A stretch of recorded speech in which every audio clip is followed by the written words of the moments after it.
오늘 함께 큐티할 본문 창세기 31장 17절에서 35절까지의 말씀입니다. 야곱이 일어나 자식들과 아내들을 낙타들에게 태우고 그 모은 바 모든 가축과 모든 소유물 곧 그가 밧단 아람에서 모은 가축을 이끌고 가나안 땅에 있는 그의 아버지 이삭에게로 가려 할세.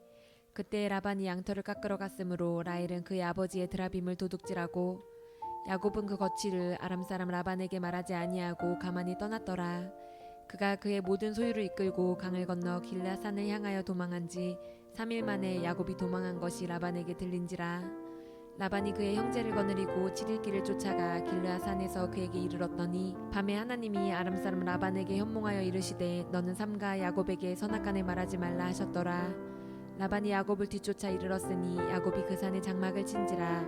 라반이 그 형제와 더불어 길르앗산에 장막을 치고 라반이 야곱에게 이르되 내가 나를 속이고 내 딸들을 칼에 사로잡힌 자같이 끌고 갔으니 어찌 이같이 하였느냐. 내가 즐거움과 노래와 북과 수금으로 너를 보내겠거늘 어찌하여 내가 나를 속이고 가만히 도망하고 네게 알리지 아니하였으며 내가 내 손자들과 딸들에게 입맞추지 못하게 하였으니 내 행위가 참으로 어리석도다. 너를 해할 만한 능력이 내 손에 있으나 너희 아버지의 하나님이 어젯밤에 내게 말씀하시기를 너는 삼가 야곱에게 선악간에 말하지 말라 하셨느니라. 이제 내가 내 아버지 집을 사모하여 돌아가려는 것은 옳거니와 어찌 내 신을 도둑질하였느냐. 야곱이 라반에게 대답하여 이르되 내가 생각하기를 외삼촌이 외삼촌의 딸들을 내게서 억지로 빼앗으리라 하여 두려워하였음이니이다. 외삼촌의 신을 누구에게서 찾든지 그는 살지 못할 것이요 우리 형제들 앞에서 무엇이든지 외삼촌의 것이 발견되거든 외삼촌에게로 가져가소서 하니 야곱은 라헬이 그것을 도둑질한 줄을 알지 못함이었더라. 라반이 야곱의 장막에 들어가고 레아의 장막에 들어가고 두 여종의 장막에 들어갔으나 찾지 못하고 레아의 장막에서 나와 라헬의 장막에 들어가매 라헬이 그 드라빔을 가져 낙타 안장 아래에 넣고 그 위에 앉은지라. 라반이 그 장막에서 찾다가 찾아내지 못하매 라헬이 그의 아버지에게 이르되 마침 생리가 있어 일어나서 영접할 수 없사오니 내 주는 노하지 마소서 하니라. 라반이 그 드라빔을 두루 찾다가 찾아내지 못한지라. 아멘.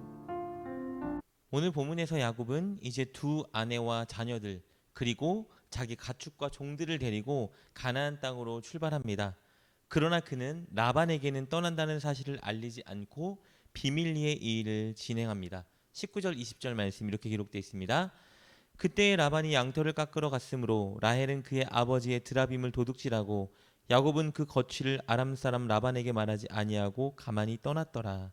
야곱이 삼촌 라반에게 고향으로 돌아간다는 사실을 알리지 않고 떠난 이유는 삼촌이 두려웠기 때문입니다. 분명 삼촌은 떠나는 야곱을 붙잡거나 어떤 술수를 써서라도 해를 입힐 것이 뻔했습니다. 야곱은 그것을 예상했기 때문에 두려운 마음으로 삼촌에게 떠난다는 소식을 알리지 않고 출발한 것입니다. 그것을 위해서 야곱은 몰래 떠날 기회를 엿보고 있다가 삼촌이 양털을 깎으러 갔을 그때에 황급히 떠났습니다. 양털을 깎는 일은 보통 집에서 멀리 떨어진 곳에서 진행되었고 많은 노동력이 필요했습니다. 이 말은 즉슨 적어도 며칠 이상의 시간이 소요되었다는 뜻입니다. 게다가 당시 양털을 깎는 일은 오랜 시간 진행되는 고된 노동의 일이었기 때문에 이 기간에 술잔치를 벌이고 축제를 즐기기도 했습니다. 그러니 이때는 라반과 그의 아들들이 야곱을 감시하고 견제하는 일이 느슨해질 수밖에 없었던 때이죠. 야곱은 바로 이때 삼촌 몰래 고향을 향해 출발한 것입니다. 그런데 이 과정에 흥미로운 일이 발생하는데요. 그것은 라헬이 아버지의 드라빔을 도둑질한 겁니다. 19절 하반전에 이렇게 기록되어 있습니다. 라헬은 그의 아버지의 드라빔을 도둑질하고. 드라빔은 보통 손바닥보다 작은 크기의 우상입니다. 당시 사람들은 이 우상이 가족을 보호해 준다고 믿고 그것을 숭배했고요. 특별히 중요한 일이 있을 때에 점치는 데 이 우상을 사용하곤 했습니다. 이렇게 당시 사람들에게 드라빔은 중요한 가족의 신으로 여겨졌기 때문에 이것은 가문의 주요 상속자만 독점적으로 물려받을 수 있었습니다. 그래서 이것을 가진 자는 재산 상속에 대한 권리를 가질 수 있었습니다. 이 중요한 드라빔을 라헬이 훔쳐간 것입니다. 그리고 이 사실에 대해 야곱은 전혀 알지 못했습니다. 학자들은 라헬이 이것을 훔쳐간 이유에 대해서 아마도 라헬이 아버지 라반에 대한 복수 때문에 이 일을 했을 것이라고 추측합니다. 라반은 딸 둘을 시집 보내는 대가로 야곱에게 지참금 대신에 14년간의 노동력을 받아냈습니다. 보통 신부 측에서 받는 결혼 지참금은 그 일부가 신부에게 돌아가곤 했는데요. 라반은 야곱이 일해서 수확하고 벌어다 준 모든 돈을 홀로 독식했습니다. 게다가 남편 야곱을 부려먹기만 하고 품삯도 계속해서 어기고 주지 않았죠. 그래서 라헬은 이 일들에 대한 복수로 아버지가 애지중지하는 드라빔을 훔쳤다는 추측이 있습니다. 어찌 되었건 이렇게 야곱과 그의 식구들은 라반 몰래 하란을 떠나 가나안을 향해 떠나게 된 것입니다. 21절부터 22절에 기록된 것처럼 이 소식이 3일 후 라반의 귀에 들어갔습니다. 라반은 야곱에게 배신감을 느끼고 야곱에 대해 크게 분노했습니다. 그리고 몰래 도주한 야곱에게 분노한 라반은 그들을 맹렬히 추격하기 시작했습니다. 라반은 야곱이 아무 말 없이 몰래 떠난 것에도 화가 났지만 무엇보다 자기 집안 신인 드라빔을 훔쳐간 것에 경로했습니다. 아마 이런 분노와 기세라면 라반은 분명히 야곱을 추격해서 붙잡은 상태로 그를 죽일 것이 뻔합니다. 그리고 야곱의 많은 재산을 자신이 가로채 가겠죠. 야곱을 추적한 지 7일이 지난 후에 마침내 라반은 야곱 무리를 따라잡았습니다. 이제 야곱은 곧 죽은 목숨이겠죠. 그런데 그때 그것을 아신 하나님께서 그 전날 밤 꿈을 통해 라반을 찾아오셨습니다. 그리고 절대 야곱을 건들지 말라고 경고하십니다. 24절 말씀입니다. 밤에 하나님이 아람 사람 라반에게 현몽하여 이르시되 너는 삼가 야곱에게 선악간에 말하지 말라 하셨더라. 하나님은 라반에게 선악간에 야곱에게 말하지 말라고 경고하셨습니다. 이 말의 뜻은요, 야곱에게 어떤 해로운 행위도 결코 하면 안 된다라는 의미입니다. 그래서 라반은 결국 야곱을 뒤쫓아 그를 붙잡긴 했지만 하나님의 경고 때문에 야곱을 해하지는 않았습니다. 그저 야곱을 두 가지 혐의를 들어 비난했습니다. 그 첫 번째 혐의는요, 적절한 절차를 밟지 않고 몰래 라반을 떠난 것입니다. 이것은 26절부터 30절까지의 말씀인데요. 라반은 야곱이 자신 몰래 은밀히 가족들을 데리고 떠났기 때문에 당시 관습대로 딸과 손주들과 인사하지 못하고 보내는 수치를 당했다고 경로했습니다. 그리고 야곱을 비난하는 두 번째 혐의는요, 30절에 기록된 것처럼 바로 라반이 애지중지하는 가족신 우상을 가져간 것입니다. 실제 라반의 드라빔을 라헬이 훔쳐가긴 했지만 야곱은 전혀 이 사실에 대해 모르고 있었습니다. 라반 입장에서는 충분히 야곱이 훔쳐갔을 것이라고 짐작하고 의심할 수 있는 상황이긴 했죠.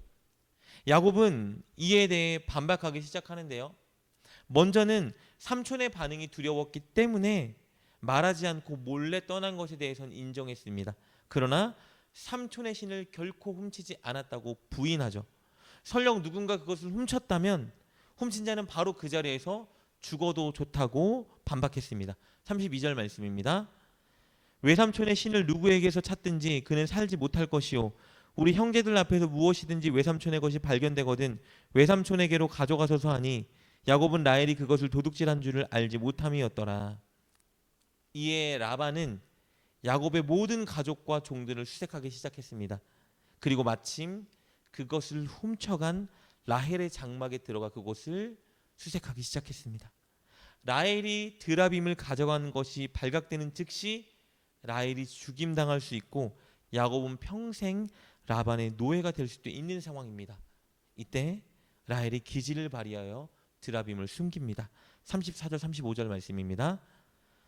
라헬이 그 드라빔을 가져 낙타 안장 아래에 넣고 그 위에 앉은지라 라반이 그 장막에서 찾다가 찾아내지 못하매 라헬이 그의 아버지에게 이르되 마침 생리가 있어 일어나서 영접할 수 없사오니 내 주는 노하지 마소서 하니라.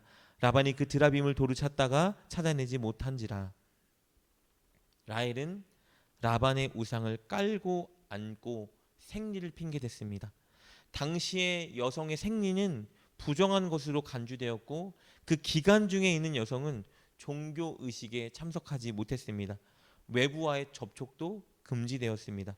그렇기 때문에 라반은 우상을 깔고 앉은 라헬에게 가까이 갈 수 없었고 그녀를 일으킬 수도 없었던 것입니다. 라헬이 의도하지는 않았지만 라헬이 이렇게 드라빔을 숨긴 모습은 우상의 실체를 여신이 드러내주고 있습니다. 우상은 어떤 것이냐? 사람의 하체에 깔릴 정도로 아무 힘도 쓸모도 없는 소지품에 불과한 것입니다. 게다가 생리하는 여성의 하체에 깔린 것은 제의적으로도 부정한 것이라는 것을 드러내주는 것입니다. 야곱과 라반의 인생은 바로 이 우상에서 차이가 나는 것입니다. 야곱은 자신을 지켜주고 보호해주는 살아계신 하나님을 의지했습니다. 그래서 하나님은 실제 야곱을 죽이려고 했던 라반을 찾아가서 그에게 경고하셨죠. 그래서 야곱을 해하지 못하게 하셨습니다. 야곱을 지켜 보호해 주신 것이죠. 그러나 라반은 생리적인 부정한 여인의 하체에 깔리는 쓸모없는 우상을 의지했습니다. 그는 아무 쓸모없는 우상을 의지하고 이리저리 찾아 헤매고 있었던 겁니다. 본문은 이렇게 하나님과 그분을 의지하는 야곱, 그리고 우상과 그 우상을 의지하는 라반의 모습을 대조적으로 보여주고 있습니다. 사랑하는 여러분, 우리가 추구하고 의지해야 할 대상은 오직 하나님만 되어야 합니다. 돈도 실력과 경험도 그리고 사람도 아니라 우리는 오직 하나님만 의지해야 합니다. 물론 돈도 필요하고 내 실력과 경험도 중요하고 사람도 소중합니다. 그러나 그것들을 의지하는 순간 그것들은 우리의 우상이 되어버리고 결국 라반이 우상을 찾아 헤맨 것처럼 우리도 그것들을 찾아 헤매는 그런 형편에 놓이게 됩니다. 그러나 오직 하나님만 의지할 때, 오직 하나님께 모든 것을 맡길 때 하나님께서 야곱을 지켜 보호해 주시고 인도해 주신 것처럼 하나님은 우리를 지켜 보호해 주시고 우리 인생을 인도해 주실 겁니다. 오늘 여러분이 의지하고 우상 삼고 있는 것들이 있다면 그 모든 것들을 내려놓고 오직 하나님만 의지하게 해달라고 간구하는 시간이 되었으면 좋겠습니다. 그리하여 좀 더 하나님을 깊이 많이 더 의지하는 여러분 되시기를 주님의 이름으로 축복합니다. 기도하겠습니다. 하나님, 우리가 하나님보다 의지하고 우상 삼고 있는 것들이 있다면 그것들을 솔직하게 발견하고 내려놓게 하여 주옵소서. 오직 하나님만 의지하고 하나님께 인생을 맡기는 우리가 되게 하여 주옵소서. 예수님의 이름으로 기도드립니다. 아멘. 오늘 말씀을 통해 깨닫고 결단한 것은 무엇입니까? 그것을 붙들고 하나님께 기도합시다. 그리고 그렇게 실천하며 하루를 살아가는 여러분 되시길 주님의 이름으로 축복합니다.